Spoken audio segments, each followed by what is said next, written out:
Hey guys, today I'm going to share with you 5 types of people who should not be foster parents. Hey guys, my name is Lisa and my husband Peter and I have been foster parents for 2.5 years, and I make weekly videos about foster care, so make sure to subscribe if you are not already.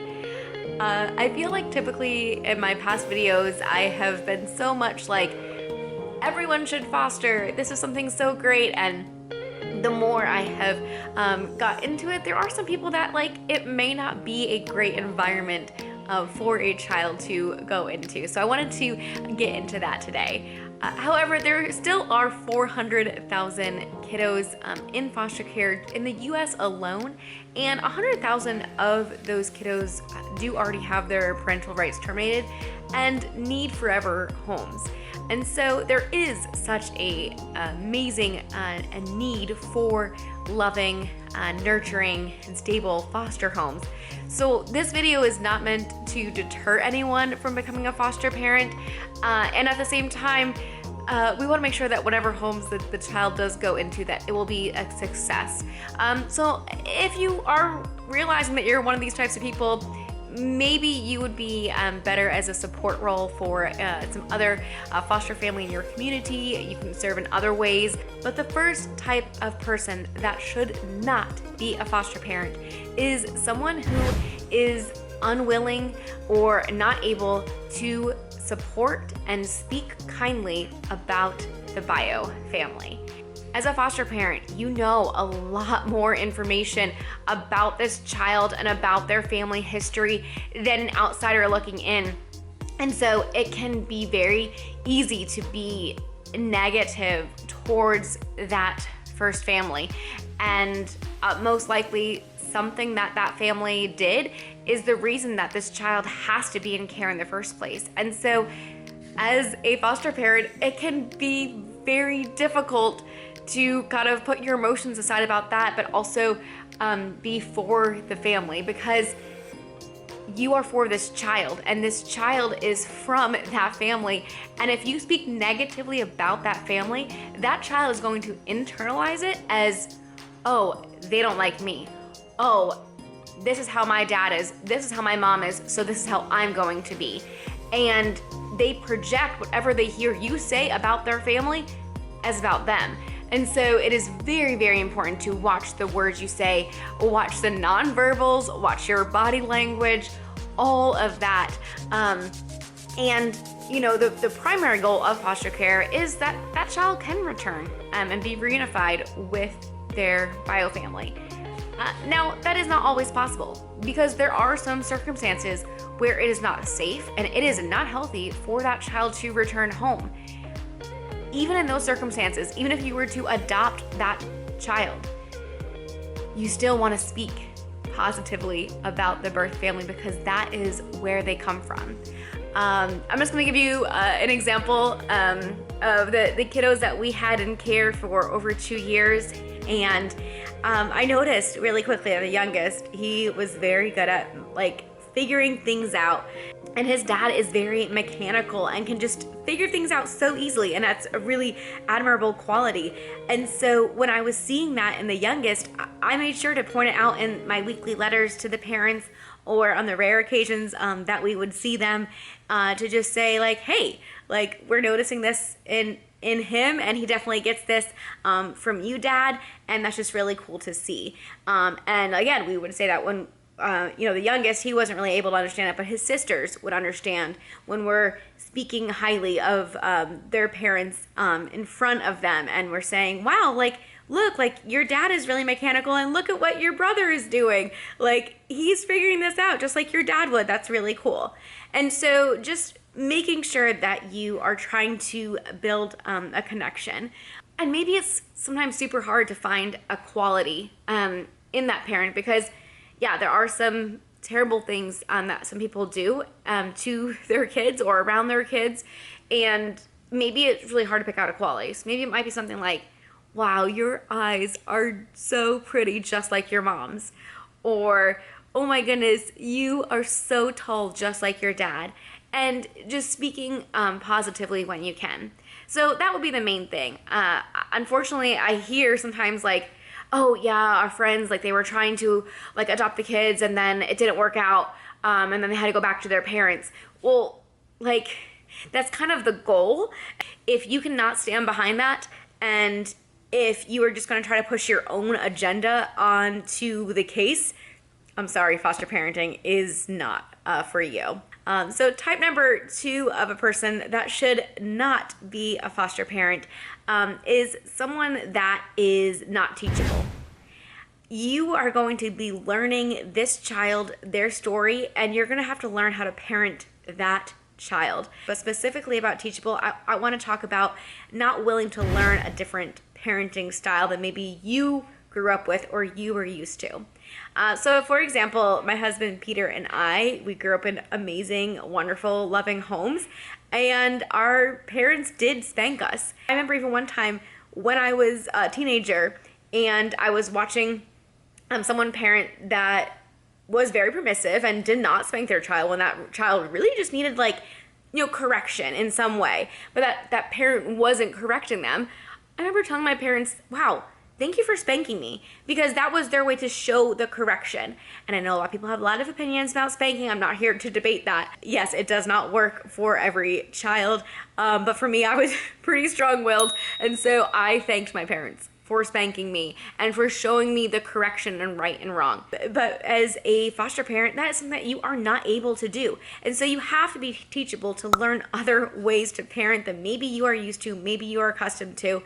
Peter and I have read so many amazing books. The Connected Child is an amazing book, Connected Parent, and they give you practical advice on how to parent a child from trauma. And it helps actually build a better connection with them. They're not connected to you, so they're not going to respond well to corporal punishment. They are not going to respond well to yelling or demanding or, hey, I'm providing for their house around here, you should show some respect. Like, that's probably not going to work for them. My parents never said that. I was just thinking of an example. But it's just different children are going to respond different ways. So be teachable, be a learner, be willing to change your preconceived notion on how you would parent, because the children that come into your home, they just may need something different. Trust-based relationship intervention, which is TBRI, is something that Peter and I have learned a lot about, and we've utilized it so much the past couple of weeks here as we have done respite. And a child that comes to our home and they're only here for 2 to 4 days, and we've been able to connect with the kids, every single child that's come to the house within a couple of hours, which has been incredible. But it really is trust-based relationship intervention, and working on connecting with the child and being consistent, even when there are some meltdowns and things like that, and how to handle those different situations. So number 3 is one that I honestly had the most trouble with. And so that is not willing to be flexible. So I like to have a schedule. I like to be in control. But as a foster parent, there are so many things out of your control. And a lot of times it would be like a day or two before the caseworker was going to come for their monthly visit. They would text me and say, hey, is it okay that I come? Now, I'm so thankful that I had, at least 24 to 48 hours advance notice, because I like to plan the day. So this one's probably the most difficult for me, but once I hear something, as long as I have a minute to process it and be like, okay, this is how this changes our day. We're not gonna be able to do that anymore. We'll have to do this instead. I'll have to text those friends and see if we can move our plans to the next day, or next week, or whatever. Once I'm able to adjust, I can move on. In the beginning of fostering, honestly, it took me a couple of days maybe to adjust to something new, and there would be a big change, and sometimes even small changes. And later it took me, a couple of hours or minutes until I was able to be like, okay, no, this is the new plan. We're just gonna have to switch things around. So you have to be willing to be flexible, because plans change, things change, visit schedules change. visit providers change, what you thought was going to happen is not going to happen. So you have to be flexible and to be able to just, go with the flow. The fourth thing is if you are a person that is just not stable, where you are in your life. Kids need predictability and routine, especially kids from hard places. They have to know what to expect. And so if your life is just such where it's just going to be hard to have like stability just for yourself personally, trying to add a kid into the mix is not going to be best for the kid at that time. So maybe fostering isn't something that would be good right now, but maybe something later down the road that would be good. And along with stability is also just having a good support system.